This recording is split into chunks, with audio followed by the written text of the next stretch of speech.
alegría! ¡Qué bendición! ¡Qué gozo es comenzar un nuevo día en esta parte de la creación de Dios para disfrutar de su palabra y de todo lo que ha preparado para nosotros en Puertas Abiertas! Un cariñoso saludo a todos nuestros amigos y hermanos que están en las comunas de Ercilla, Pillán Lelbún, Quepe, la ciudad de Temuco, Cholchol, Nueva Imperial, Carahue, Puerto Saavedra y por supuesto a usted que está en algún punto de los 5 continentes. Para todos y cada uno de ustedes, Dios les bendice. Y ahora, preparémonos para disfrutar de lo que Dios tiene para nuestras vidas.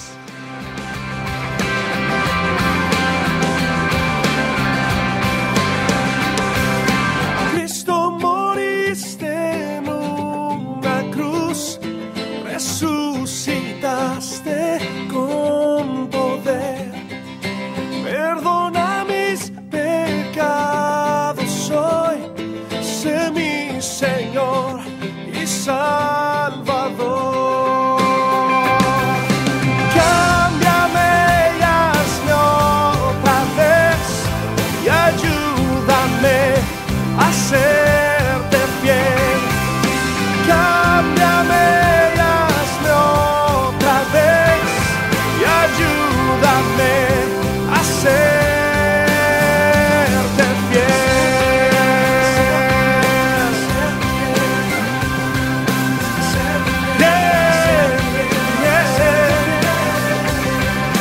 Cristo, moriste en una cruz, resucitaste con poder, perdona mis pecados hoy, sé mi Señor y Salvador.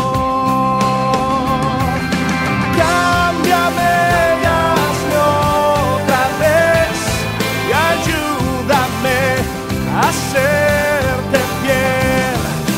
Cámbiame y hazme otra vez y ayúdame a serte fiel. Oh,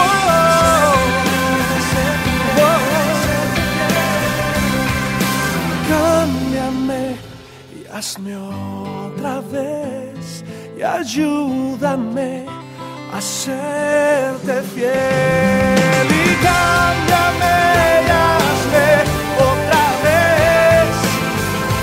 Sí, cámbiame y ayúdame a serte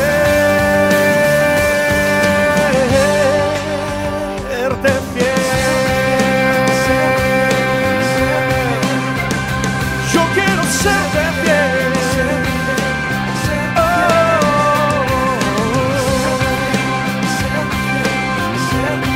Señor, yo quiero serte fiel. Sí.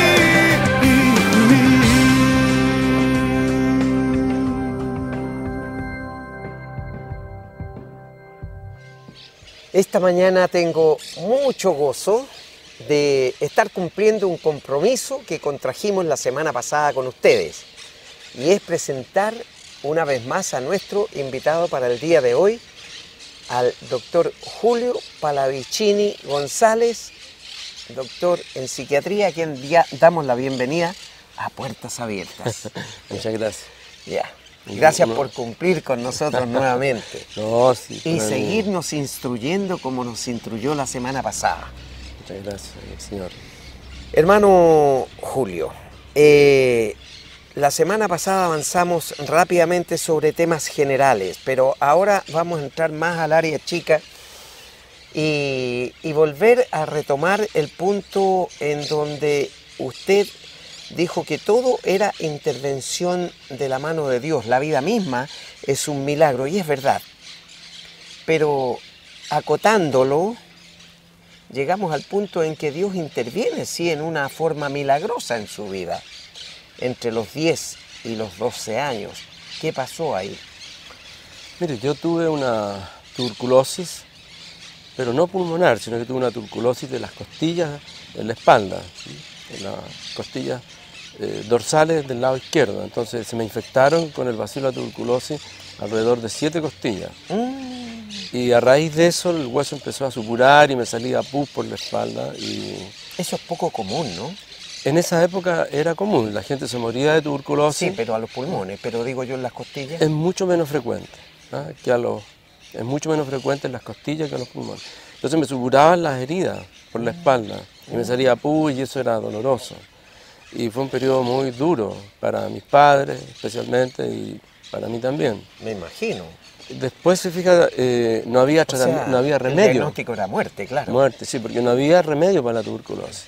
Entonces los médicos me operaron, decidieron sacarme las costillas que estaban podridas por la tuberculosis y me hospitalizaron al hospital de la Universidad Católica. Y fui muy bien atendido por unos médicos que lo recuerdo todavía, el doctor Salvestrini y Lucchini, me operaron y me sacaron varios trozos de costillas, como 7 costillas. Y ahí yo creí que me costaba mucho moverme, era difícil para mí, todo era doloroso, pero fíjese que después con el tiempo, en los controles posteriores, supe que las costillas habían ido creciendo y se logró salvar la piel que recubre las costillas, que se llama periosto, la piel del hueso, y las costillas empezaron lentamente a crecer. Pero todavía ¡Qué bendición! Yo lo encuentro un milagro, a mi juicio sí, se fija, porque eso no es fácil, es difícil y al final me crecieron chuecas, sí, pero me crecieron. Obvio. Y eso sí, claro, fue en un plazo de un par de años. Y lo otro que también pasó, que igual el bacilo de la tuberculosis yo lo tenía. Entonces, justo ese año que yo estaba recién operado y mal y muy frágil, apareció la streptomicina, que no existía remedio para la tuberculosis y ese año apareció. Ya, ¿la penicilina no hacía efecto para el bacilo de coco? No, la streptomicina. Ya, la streptomicina. Claro, sí. es como usted dice, solo la streptomicina me inyectaban en la mañana y en la noche, entonces tenía los glúteos, después de 3 meses, 6 meses con inyecciones, no había otro tratamiento, se me empezaron a atrofiar los glúteos, los músculos de la zona posterior de la tronco, pelvis. claro. Entonces se me empezaron a atrofiar los glúteos y aparecieron por suerte unas pastillas también después que son el PAS. Y ahí con una mezcla de streptomicina y de PAS me salvé. Ahora yo creo que por supuesto los remedios me hicieron bien, no lo dudo. Y ahí donde yo veo la conexión entre el mundo espiritual y el mundo real, porque en el fondo fue una fortuna tremenda que las costillas me haya venido la tuberculosis no al pulmón, sino que a las costillas, que eso era más lento, la muerte. Y segundo, se fija que los médicos me hayan podido sacar las costillas, que después haya aparecido justo en ese momento la streptomicina y el PAS, ¿no es cierto?, con lo cual me salvé. Tuve un año entero en cama al menos, y después me podía mover poco, no podía hacer gimnasia, fue un periodo muy duro. Ahora fíjese que mirado a la luz del tiempo, yo esta composición la he hecho con los años, yo creo que a mí me sirvió mucho ese periodo de sufrimiento negro. Por eso yo no le temo tanto al sufrimiento, porque en la vida normal hay sufrimiento, pero no le temo tanto porque yo creo que yo era un niño muy regalón, muy inquieto, muy activo, era buen alumno, entonces era muy consentido. Y yo creo que habría sido una personalidad conflictiva, yo quizás muy egocéntrico, ¿se fija? Yeah. Pero eso me aterrizó. Yeah. Y el sufrimiento, el dolor, se fija, me di cuenta que la vida, esto que yo le he dicho antes, se fija que en el fondo hay muchas cosas que no están en la mano de uno, que se produce una serie de coincidencias fortuitas, porque aquí uno dice, bueno, es coincidencia, pero cuando ya las coincidencias son muchas y sistemáticas, uno dice, ya esto no es coincidencia. Entonces me vino como un distanciamiento de la vida a mí en ese momento. Yo como que ya encontré que la vida era tan frágil, en cualquier momento uno no estaba, pese a que era chico. Y además, se fija, creo que entonces adquirí una mirada profunda, se fija, esa manera de ver que a esa edad maduró. Maduré, yo creo, en el sentido de entender que hay fuerzas divinas, así lo entendí yo en ese momento. Y también creo que yo era muy inquieto, pero en esa época lo único que podía hacer era leer. Un año en cama, no había televisión, no había mucha radio. Entonces tenía un tío que me pasaba muchas novelas y libros. Entonces yo, a esa edad de los 10 años, adquirí un gusto por la lectura que me ha acompañado siempre y que yo creo que me ha dado una manera de mirar la realidad, una manera un poco más distinta, no mirar la realidad aparente, sino que ver todo este mundo espiritual que subyace y que hay leyes divinas y leyes de la naturaleza muy profundas creadas por Dios que van determinando el acontecer de la vida, ¿me entiendes? Entonces que hay muchas fuerzas que están por detrás y que Dios está en el fondo. Hermano Julio, usted está haciendo una mención bien importante porque a la edad de 10, 12 años, que fueron 3 años de un calvario prácticamente. Sí, fue una cosa difícil. Vemos cómo Dios tiene cuidado de su creación, el hombre, que fue hecho a imagen y semejanza de Él, ¿verdad? No dice que Él somos dioses nosotros, claro. ¿no? Sí. Imagen y semejanza. Imagen y semejanza, sí. Él es espíritu, nosotros somos carne. Claro. Pero dice que con amor eterno te he amado.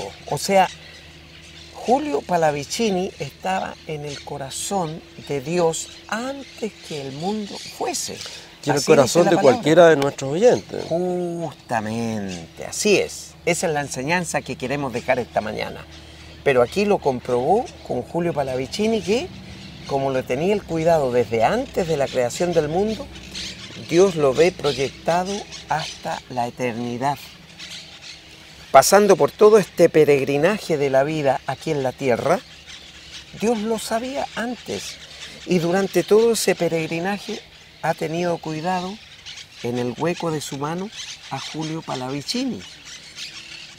Me han pasado muchas cosas terribles, pero yo siempre he sentido eso, que Dios me ha protegido. ¿Ve usted? Y eso también vale para nuestros amigos televidentes, Igual, claro, ¿cierto? si eso es porque uno... Porque el que se entrega en las manos de Dios va a tener la cobertura y la protección de Dios. ¿Cómo es ese salmo que dice el que mora a la sombra del Altísimo? Morará bajo la sombra del Omnipotente. Claro. Ese es el Salmo 91. 91, ¿Ya? tan bonito, ¿eh? Muy bonito. Así que gracias por ese testimonio de intervención divina y milagrosa de Dios.